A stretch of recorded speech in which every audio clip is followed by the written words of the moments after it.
Good morning বন্ধুরা, আশা করি সবাই খুব ভালো আছো, সুস্থ আছো। আমিও খুব ভালো আছি। আজ শুক্রবারের সকাল, এখন বাজে 9:30। এখন থেকেই আমি আমার ভিডিওটা শুরু করলাম। সকালে তো ঘুম থেকে উঠে সমস্ত কাজ হয়ে গেছে, মানে বাইরের ঘরের কাজ, মানে বিছানা তোলা, ঘর ঝাড় দেওয়া, ঘর মোছা, সমস্ত কাজ করে নিয়েছি। এবার রান্নার পালা, মানে রান্নার জোগাড় করবো, রান্না করব। ভাতটা কিন্তু অলরেডি আমি বসিয়ে দিয়েছি। রান্নাঘর থেকেই ভিডিওটা আজকে শুরু করলাম। আজকে বাইরে প্রচণ্ড রোদ, মানে রোদ্রে গেলেই মনে হচ্ছে গায়ে ছাকা লাগছে।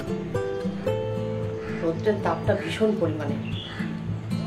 যাই হোক, ওদিকে তো রিজু রায়ন পড়তে বসে গেছে, আমি এদিকে ভাতটাও বসিয়ে দিয়েছি। এর সবজি কাটবো, রান্নার জোগাড়টা করে নিয়ে রান্না বসিয়ে দেবো। চলো তোমরা দেখতে থাকো। সকাল থেকে উঠেই সারাদিনের কাজ শুরু হয়, আবার যতক্ষণ না রাত না হয়, চোখটা বন্ধ না হয়, ততক্ষণ কাজ চলতেই থাকে। এদিকে দেখো রান্নার জোগাড় করব, তাই সবজি কাটতে বসে গেছি। আজকে রান্না করব কলা আলু দিয়ে মাছের ঝোল। ওদিকে মাছও নিয়ে এসছে, মাছটাও ধুয়ে পরিষ্কার করতে হবে। আগে ভাবলাম সবজিটা কেটে রেখে দিই, তারপরে মাছ ধুয়ে পরিষ্কার করব। সবজি কাটতে কাটতে রায়ানের সঙ্গে একটু বকবক করছিলাম। পড়ছে আর বকবক করছে, আর মাঝে মাঝে আমার এখানে উঠে উঠে চলে আসছে। মুখে মুখেই পড়া ধরছিলাম, পড়া বলছে আর আমার সঙ্গে কথা বলছে। রিজু তো ওইদিকে পড়ছে, আমি ততক্ষণে এগুলো কাটাকুটি করে সব রেডি করে নিই। সকালে আবার খাওয়ার জোগাড়ও করতে হবে, সেগুলোরও ব্যবস্থা করব। দেখো ভাত উপর দিয়ে দিয়েছি, আর বললাম যে মাছ নিয়ে এসেছে, মাছটা এবার ধুয়ে পরিষ্কার করতে হবে। মাছটা ধুয়ে পরিষ্কার করে নিলাম, রান্নার জোগাড়ও করে নিয়েছি। চলো এখানে দেখো কলা আলু কেটে নিয়েছি, করব উচ্ছে চচ্চড়ি।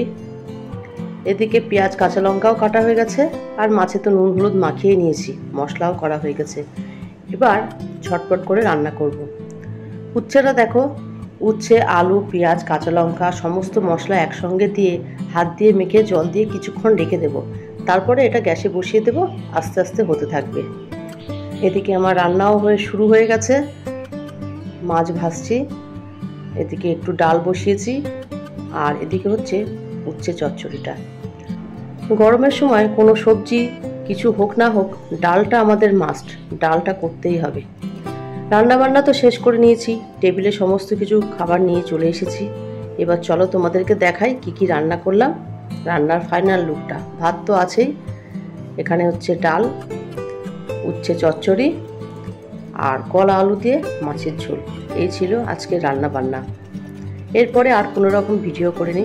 এবার সন্ধেবেলা, আজকে তো খাওয়া দাওয়ার পরে কেন জানি না আজকাল সন্ধেবেলা একটু কিছু খেতে মন চায়, মানে খিদেটাও বেশ ভালো পরিমাণে পেয়ে যায়, তাই করে নিলাম চাউমিনটা খেয়ে তারপরে ওরা তো পড়তে বসবে, আমি টুকটাক কাজ করব, পড়াবো, এটাই করব। এটাই হচ্ছে সংসার জীবন। ছোটবেলায় খেলনাবাটি খেলতে খেলতে এখন আসল খেলনাবাটি নিয়ে শুরু করেছি সংসার জীবন। সংসারের প্রতি দায়িত্ব কর্তব্য পালন করতে করতে ছেলেরাও বড় হয়ে যাচ্ছে। খাওয়া দাওয়া শেষ হয়ে গেছে, রায়ান তো পড়তে বসে গেছে, ওকে পড়িয়ে নেব, তারপরে বাদ বাকি কাজ। বেশ অনেকটা সময় পার হয়ে গেছে, এখন বাজে 9:30। আমি 9টা থেকে 9:30-র মধ্যে ডিনার বানাতে চলে আসি। 9:30 বেজে গেছে, আর এই সময়টা রিজু চলে আসে ডাইনিং টেবিলে, কারণ ওকে একটু পড়া দেখাতে হয়, মানে বিশেষ করে এই সময়টা বাংলাটাই নিয়ে আসে, যাতে আমি ওকে একটু পড়াতে পারি। ওইদিকে তো রায়ানেরও পড়া হয়ে গেছে, রায়ানও বসে আছে, আটা মাখা হয়ে গেছে, রুটি করব, আর তার সঙ্গে হবে ডিম ভুজিয়া। আজকে 3 রকম ডিনার বানাতে হলো, আর এই ডিনার বানাতে গিয়ে হিমশিম খেয়ে গেলাম। রুটি আর ডিম ভুজিয়া, এটা রিজু আর ওর পাপার জন্য। গরমে আমি আর রায়ান ভাত খাবো, কারণ দুপুরের ভাত কিছুটা বেঁচে গেছে, সেই ভাতটা খাবো। আর দেখতে পাচ্ছ খিচুড়ি, এটা আমার শ্বশুর মশাইয়ের জন্য, কারণ উনি দাঁত তুলেছেন, ওই জন্য আজকে আর রুটি বা ভাত কিছুই খাবেন না, একটু নরম নরম খিচুড়ি খাবেন। এই গরমে গ্যাসের পাশে রান্না করা খুবই কষ্টকর, তাই না? আজ আর ভিডিওটা বড় করব না, আজ তাহলে এই পর্যন্ত। আমার ভিডিওটা ভালো লাগলে please like comment share and subscribe করো। সবাই খুব ভালো থেকো, সুস্থ থেকো। দেখা হবে অন্য কোনো ভিডিও নিয়ে। Good night.